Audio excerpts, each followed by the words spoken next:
What's good, people? Welcome back to another live match review on the Hotspur News channel. Sorry it's a bit late. We were meant to start at 5:10, I think it was the exact time, but I fell asleep, so we're doing it now, so sorry for the delay, but we're here now, and my God, what just happened last night, or yesterday afternoon, if I'm, sorry, I'm really tired right now, but yeah, it finished somehow, Manchester City 2, Tottenham Hotspur 3. I mean, to be honest, like, what I'm going to say is that only Spurs would lose to Southampton and Wolves at home and then beat Man City at the Etihad. I'm sorry, that is just the most Spurs thing I've ever seen in my life. And yeah, West Ham drew 1-0 to Newcastle. Arsenal did beat Brentford, but I reckon it's between us and Arsenal for that Wolves spot. Like, to be honest, I just don't see West Ham staying up there, to be honest, especially after not signing anyone in January. Like, I think they'll just drop off towards like the Europa League spots at the end of the season. Fitting for a small club anyway. But yeah, what a result last night was. What a game. And I thought, because we had a couple power cuts last night because of the wind and like Storm Eunice, like I'm just saying, like, and speaking of Storm Eunice, imagine like having the worst storm in 30 years and calling it fucking Eunice. But anyways, we move on. Wow, what a game. Safe to say that we defended like monsters out there, and I think having Eric Dyer back in the team really helped. I think having Dyer in the team really glued the team together because therefore like there's more leadership. Like I mean, obviously like Romero's an excellent defender, but he's still young, and I feel like having Eric Dyer in there really helps. Just before we take you with the player ratings, here are the two lineups. So the City 11 was still really strong. I think they were missing a couple of players, but Edison in goal, a back four of Cancelo, Laporte, Diaz, and Walker, a middle three of Gundogan, Rodri, and De Bruyne, Foden on the left, Sterling on the right, and Bernardo Silva started at striker. So yeah, I'm pretty sure City bought that River Plate striker, that Julian Alvarez, where his name is. I forgot what his name is, but yeah, I don't think he started for them yet. Spurs 11, Lloris in goal. I think Reguilon had COVID last night, but I think he's recovered now, so I think he should be back for the Burnley game Wednesday or the Leeds game next week. But but he had COVID for last night's game, so yeah, Sessegnon side left wing back. I thought was all right. Davis left centre back, Diane Romero, and then Emerson Royale, who I thought had a much better game last night on the right hand side. Højbjerg and Bentancur for the first time, both of them together were really good in the middle. Kulusevski on the right hand side, Son on the left, and then Kane up top. So yeah, those are the two lineups. As you can see, Kulusevski got his debut goal in the 4th minute, and I think that was particularly down to Kane's really incredible pass to Son, and it's 2-on-1. And Kulusevski, an easy goal. Like, to be honest, it was pretty slick to put it through Cancelo's legs as well for the tap-in. But I thought Kulusevski had an excellent game. I didn't watch the whole game, I know, but from what I saw, he was really good. I thought defensively he put the hard yards in, worked really hard. Got the goal, and obviously got the assist for Kane's winner. So yeah, I thought he had a really good game. In terms of the City penalty, I think it was a penalty, but it's quite unlucky on Romero already after he had a quite excellent game, to be honest. Christian Romero, he was excellent. But he did give away the penalty, but it doesn't matter anymore because Kane, I think that's got to be one of the best performances I've ever seen Kane in a Tottenham shirt. Probably the best Kane performance I've ever seen in a Spurs shirt. I mean, literally, like every time he got the ball, he did something really good with it.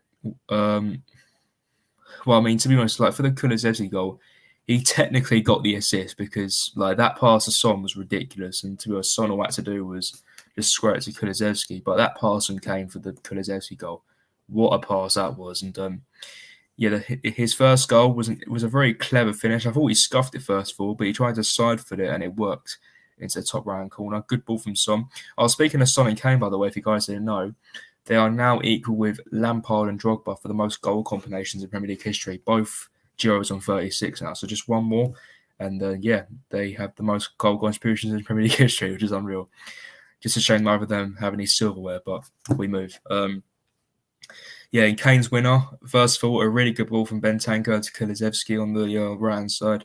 Whipped in a dangerous ball to Kane, nodded it down into the corner. And to be honest, like I think that goal just furthermore proves that this team has balls. Under Conte, we have balls because we scored a 95th minute win against Watford, got 2 very, very late goals against Leicester in the 95th, 97th minute, I think it was, and especially just conceding an equaliser to the Premier League champions 2 years running. Oh no, it wasn't 2 years running. Well, let's just say they won the league 3 times in 4 years. Basically, the English champions, but one of the best teams in the world. Just conceded an equaliser to them, and we got the other end and get a winner. Like I'm telling you, under any other manager we've had in this last decade, we would have sat back and taken the draw. But this team has balls. Under Conte, this team has balls. And I'm really proud of the boys. Like it's just so frustrating because that's what we can do.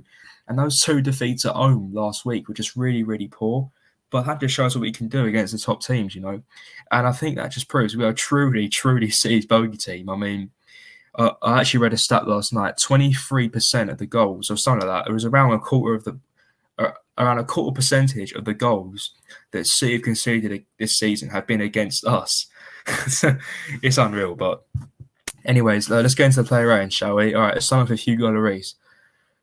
I'm going to give him a 7 out of 10. I would have given him a 9, but he did make the mistake leading to the Gundogan equaliser. He did spill it, and starting to get a bit worrying. 3 mistakes in 2 games now that have all led to goals, by the way. The Wolves game flapped out to Jimenez for his goal, and for the Dendoncker goal, made a really, really horrible pass to Davis. That led to Davis couldn't do much to about that, and therefore that led to the Dendoncker goal. And obviously, last night, easy ball in through, I think it was Rodri who put the ball in. I'm not 100% sure who it was.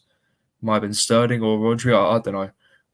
But Lloris, what he had to do was just grab it, spilled it out to Gundogan, who's got a tap in. And that was a shame, really, because in the second, the reason I'm giving him a 7 out of 10 is just for that save in the second half from Gundogan. Maybe apart from David De Gea, no goalkeeper in the league is saving that. Not even Cammersdale, not even Mendy. I promise you, no one else is saving that apart from maybe De Gea. But what a save that was in the second half. Lloris get a 7 out of 10 just for that mistake. Like if he didn't make the mistake, I probably would have given him an 8 or a 9. But I think 7 sounds about right. All right, Ryan Sessegnon, I'm going to give him a 7 as well. I don't think he was as good as the other defenders, but he still worked hard and he still really wanted it. And you can see by his celebrations for the first Kane goal, really tried to get the fans going. And I thought him coming off in 30 minutes against Wolves last week would have really disheartened him. But no, I thought last night he didn't do much particularly wrong. So I'll give Ryan Sessegnon a 7 out of 10 as well. Who's next? Ben Davis, 7 out of 10. Didn't do much wrong at all, really. Made a couple good clearances. I think he made a really good crucial tackle in the first half as well. So 7 out of 10 as well. Eric Dyer, 8 out of 10. Like last season, if you told me he was the glue to our team, I would have laughed in your face and told you to harm yourself. But I'll tell you what, I've got to give credit where it's due. He has been really, really good this season. Apart from a couple of mistakes, I think he's only had one really, really poor game, which was that Arsenal 3-1 loss. He was really, really poor in that game. But other than that, I can't think of a single game which Dyer was really bad in. And this season, he has truly been the glue to our team. Because without him, because let's be real, without Eric Dyer at the back, we've got no leaders, innit? Don't get me wrong, Christian Romero is a very good defender. He's been an excellent signing, but he's still young. And to be honest, I feel like having Dyer in there is crucial towards our leadership at the back, Eric Dyer, I'm going to give an 8 out of 10. I thought he was really solid. Christian Romero, I'm running out of words to describe him. I know he gave away the penalty, but other than that, he was excellent, absolutely excellent. What a defender and what a signing. 8.5 out of 10 for Christian Romero. Højbjerg, I'm going to give him an 8 out of 10. I did say after the Southampton game he needed a rest because he's literally played in every single game. And I think resting him against Wolves on Sunday was a good decision by Conte. And I'm going to give him an 8.5 as well, same as Romero. I thought, just I feel to be honest, I think that's a classic Højbjerg performance. Pretty much making tactical decisions to help us progress in the game. I'm going to give Højbjerg the same as Romero. I thought both were very, very good. So I'm going to give Højbjerg an 8.5 as well. Bentancur, I'm going to give him a 7.5. I don't think he was as good as Højbjerg, but you still put a pretty decent shift in, and I think he was vital for that win and goal as well. It was a really good pass to Kulusevski on the right-hand side. 7 out of 10. Didn't do anything wrong either, so I think that's a pretty... what's this guy saying? Strong, solid performance of the whole team and the subs yesterday. Sess played well. We should be getting more game time, and then two new boys were quality. Yeah, I agree. I think so far the two new signings have been very good. Like especially Bentancur. I thought Kulusevski in his first two appearances was quite poor. Now, to be honest, second half against Wolves, I thought he was good because I think he was better.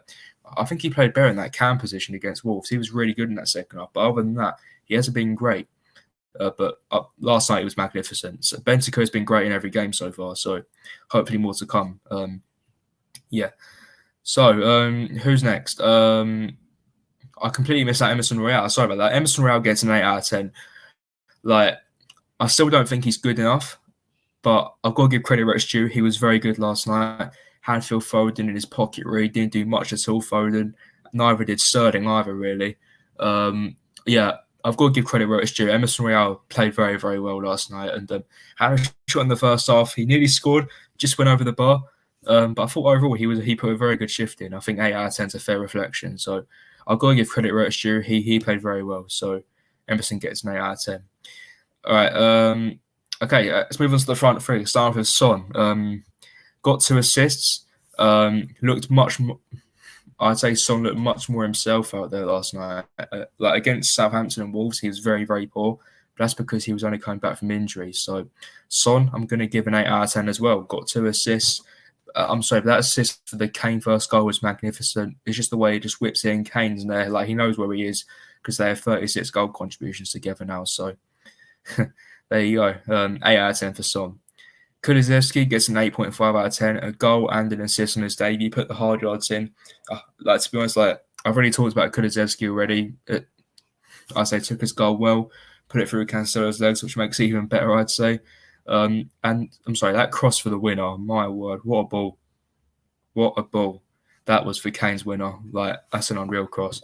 So yeah, Kulusevski gets an 8.5 out of 10. And last but not least, my God. I mean, to be honest, like, I'm running out of words to describe this guy. 10 out of 10 performance. And I'm just going to say, I'll put it out there right now, that's probably Kane's best ever performance in a Tottenham shirt. It's a very stunning opinion, but it's my opinion. And I think that's his best ever performance in a Spurs shirt. 2 goals, and his passing last night was unreal. Like, I've always said this for time. Like, I've said this for ages. I started noticing back in 2016, 2017 that Kane's passing is very, very good for a striker, and it's better than most central midfielders. And people only started just realising that last season when he was really, really getting the assists, and because he won the Playmaker Award last season as well. And I'm pretty sure that's when people only started to realise how good his passing actually is. His passing is better than most central midfielders. I'm just going to put it out there. I've said it for time, and I'm going to stick by that forever. Kane's passing is magnificent, and took his goals well. The first goal, really clever finish, side-footed into the top right-hand corner. And I'm not going to lie, the winner, it's really shit defending, but he still had to get a header on it and guide it past Ederson into the far corner, and he did that. So 10 out of 10 performance for Harry Kane. He was absolutely unreal. So yeah, that's the player ratings. An absolutely incredible performance last night. And just before I head off, here is how the league table is looking. I'm just going to get up real quick for you guys before I head off. So Spurs currently sit in 8th place still, but because Wolves beat Leicester. But we have 1 game in hand on Wolves, who are a point ahead. 3 games in hand on West Ham, only 3 points behind. We are 7 behind Man United and 7 behind. So it's still to play for the top 4, but we have to win these 2 next games. Burnley and Leeds are 2 of our wins. And I'm not going to lie, Burnley and Wednesday is going to be difficult considering Weghorst is banging in the goals. I'm not going to lie, Weghorst has been very good for them since he's joined. And Burnley did win 3-0 at Brighton yesterday as well. So the fixtures coming up Wednesday night. Arsenal got Wolves at home. Oh, that's a big game, actually. Like, if that could be a draw, that'd be very good for us. Obviously, we got Burnley and Leeds. Man United got Watford. I think they'll probably win that one. West Ham, Wolves as well. So Wolves and West Ham, Wolves and Arsenal. So I'm not gonna. Next week is going to take a big turn, but I guess. But to be honest, I guess also. But to be honest, I guess like all we can do is focus on ourselves and just get the wins and hope. I say get the wins and just hope the teams around us just slip up. So I think that's going to cap off this match review. Hope you guys enjoyed, and we will see you next time.